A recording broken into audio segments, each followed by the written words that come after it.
Nagharap na naman pala ang dalawang ito na kinakatakutan pagdating sa online tournament. Jose Martinez and Hans-Smoke Niemann. Nitong nakaraan, tinalo ni Martinez si Niemann. Hindi nakaporma daw yung ano eh. Ngayon ba babawi si Niemann? Pag-aralan po natin.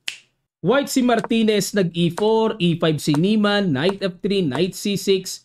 4 knights tango pinasok, nag-H3 muna. Ito, interesting no, pero usually D4 ang nakikita kong line dito eh, pa-scotch opening. Pero nag-Bishop B4, develop lang, Bishop D3. Yari ka na naman Niemann, kaya ka, Martinez. Kaya ka pinaghihinalaan ni Niemann eh. Binarhan lang ang Bishop, tinan nyo development to. Nag-castling, Rook E8, Rook E1, develop lang, Bishop F8. Kakaiba din ang binitawan ni Niemann, no? Biruin nyo, tinutukan yung knight, tapos uuwi lang din. Bishop C4. Mukhang normal naman para pakawalan ang dark square bishop diagonal at may pressure doon. Pero novelty na yan, mga kamatsas. Ang old lines may tumira ng knight D5 at A3. At kung sino-sino ba ang mga tumira na yan at kung anong taon, eto po. Tinira nila Dominic Horvat 2023 at sa taong 2018 ni Vladislav Kovalev. Okay? Yan. Sige. Bishop C4. Novelty by Martinez. Knight A5. Hinabol. Kinulit. Balik. Balik din. Balik ulit. Balik ulit ang kulit. Bumaba ulit. Nag D6. Sa isip ni Niemann, tinalo mo ko nung nakaraan. Tapos ngayon gusto mo tabla. Laban. Yan. D4. Kinapture, capture, Knight C6, Knight B3, H6 para walang Bishop G5 at nag G3 para itong Bishop ipapyangketo naman ang forma. Nag Bishop E6, Bishop G2, A5 para A4 istorbohin ang Knight at nag A4 binarahan lang. Queen D7 umangat pero may simpleng threat angat para depensahan. At nag-Knight B4, yan ang mga tirang binibili, ika nga. Baka magsi-C5 mamaya. Knight D4, okay, pressure sa Bishop. Rook D8, tamang centralize lang ang mga tore, labas lang ang Bishop din. And nag-Bishop C4, B3 paalis, lumipat sa kabila. F4, ayan, para may control sa E5. Para sa akin po, parang napopormahan ako sa F4, ano? Lalo na magbi-Bishop F2, parang ang ganda ng control ng pawns sa sentro. Pero bad move sa computer, dapat daw ay Knight B, Knight D, B5. Ayun, dyan pala dapat. Pero malalim. Wala namang target dyan eh. Bakit yan ang tira? Malalim ang tira ng computer. Balik tayo sa F4, G6. Ayan, para yung Bishop naman ay ipafyangketo na forma din.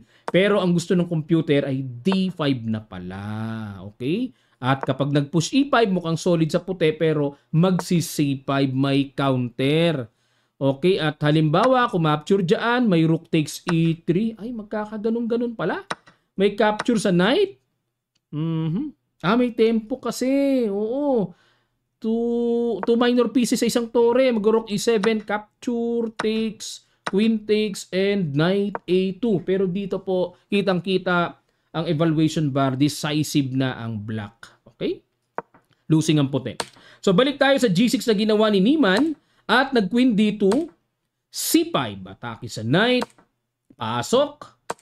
D5. Ayun, lakas ng mga break, oh. Kinapture kasi natatanaw ni Martinez pag nag-E5 siya, mukhang solid pero magdi-D4 lang din eh. Ka-counter lang din eh. Kaya kinapture na niya, B6 pinatibay muna at pahinog muna sa D5. Malalim si Niemann, malalim. Rook A D1, parang pinartidahan pa si Martinez. Sige, depensahan mo yan. Bishop B7. So ang trabaho dito ni Niemann, papaano niya unti-untiing mabawi ang kanyang sinacrifice na pawn. So Bishop B7, halatang okay ta naman na hindi gusto ng computer, ang tira is capture lang. Okay, pero nag-Bishop B7 at nag-D6, pang-ipit lang, Bishop takes, Queen takes, at nag-Queen to F5, tinarget ang pawn sa C2. Pero mukhang maporma, pero bad move ang laman. Dapat daw, Rook E6, para talagang masiguradong, oo nga, may Knight E8 hanggang sa makuha ang pawn D6, hanggang sa mabawi. Pero balik tayo, sa Queen F5, nag-Rook D2, depensa muna, at nag-H5 para wala namang G4. Kasi po may paparating na G4 na makakaistorbo sa queen. So H5, sakto yan. Nag-rook E2, yun lang. Okay, umangat lang ng ganon. Ang basa ko dito ay sinisecure talaga ni Martinez na yung pawn sa C2 ay talagang well protected. Pero ang tamang tira daw ay Knight C7. Sugod na. Tapos magbi-bishop takes D6, Knight takes, Rook takes. Wala bang capture doon? Hindi ba libre yun? May Knight takes C2. Malalim talaga. Ito na po yung portion na halos nalalayuan na kami or nalalaliman na. Ayan. Galing nun Pero nag-Rook E2, Rook E6. Ayun, napansin ni Niemann. Ayun, sakto na. Para nakatutok sa D6. At nag-Queen F3. Umislog lang si Martinez. Waiting lang siya pero bad move ang waiting na yan. Dapat po D7 ang on point. At kakapturein daw yan. Capture, Knight takes D7. Tapos Knight C7. May pangkulit. At halimbawa mag-Rook C6. Mag-G4. O takes. Silipin lang natin sandali. Queen F6. And Knight 7 D5. Knight takes D5. Knight takes D5. At may Queen H8 check and King G3. Etc. Pero kitang-kita po dito ang pagkaaktibo ng Knight, ng Bishop, ng Torre. Very good. Safe naman ang White King. Kaya lamang ng konti ang puti. Pero balik tayo sa ginawa ni Martinez. Nag Queen F3 at nag Bishop takes. King G2. Kunat lang. Bishop E7. Takes at nag Rook D2. Hamon. Hindi pala Hamon. Tinirit pala. Akala ko Torre. Umiwas lang at nag-Bishop F2. Pwede na bang pitasin yan? Pinitas na nga ni Niemann. Kasi napansin ko parang kulang na depensa. Knight D5.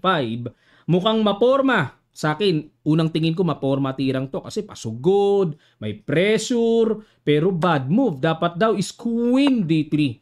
Oo nga, kasi under attack Dapat i-force or i-simplify ang sa attacking side. Tama yung Queen D3 na yan. Para ma-relieve. Kasi kung umaatake dito, black na balik tayo sa Knight D5. Knight takes D5. Kinapture naman ni Niemann. Okay, dapat daw is Knight E1 check. Obligadong capturein. Rook takes E1 and Knight BC3. Ayan, payapa lang daw dito. Pero lamang na ang black. Konti, no? Balik tayo. Knight takes D5. Rook takes D5. Queen F6.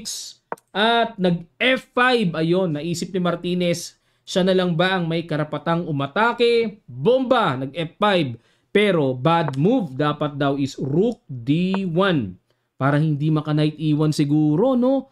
Sige, tingnan natin. Pag F5, tama. Sakto nga. Yun nga dahilan ng Rook D1. Capture, and the Rook D2. Kasi po, hindi pwedeng basta-basta ka-capture sa G6. May Queen B2.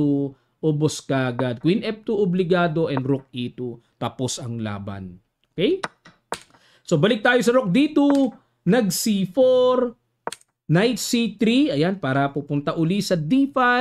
Nag Bishop C5 na para mas aktibo ang Bishop. At may mga sundot-sundot sa ilalim. Pero, mga kamatsas, ang tamang tira ay simple lang na capture ng pawn. Pag nag Knight D5, Queen takes F5. Pagkakainin lang ang pawn. At kitang-kita ang kalamangan sa evaluation bar. Winning na winning. Okay? Balik tayo sa Bishop C5 na ginawa. Knight E4, nakabawi si Martinez ng good move. Queen takes F5, capture, takes, and nag-B takes C4. So, ibang mundo na ito mga kamatsas. Okay? From opening, middle game, iba ang mundo ng endgame. Lalo na, rook and pawn ending ito. Kailangan maingat. Rook C1, Rook check, King G7, and Rook A8, capture and capture. Di equal na, diba? Pero sino ang mas malakas ang? Naman, sasabihin nyo, sino kaya mas malakas ang engine sa kanilang dalawa? King F6 at Chumek. Ayun. Okay, push. Check. Bad move si Niemann. Dapat daw ang tira ay F4. Ayun. Pero Chumek. King F3. Check ulit. King F2. F4. Obligado, takes, and nag-Rook H7.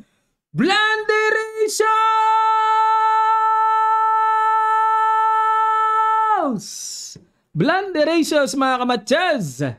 Dapat daw ang tira ay Rook C7 lamang at para mapanatiling equal ang endgame na ito. Bantay lang, rook behind, opponent's pass pawn. Ayun. So, ito po continuation. Check. King E1, di maiwanan ng Thorium po, no? Mag-H4 and A6. Obligado ng intindihin yan.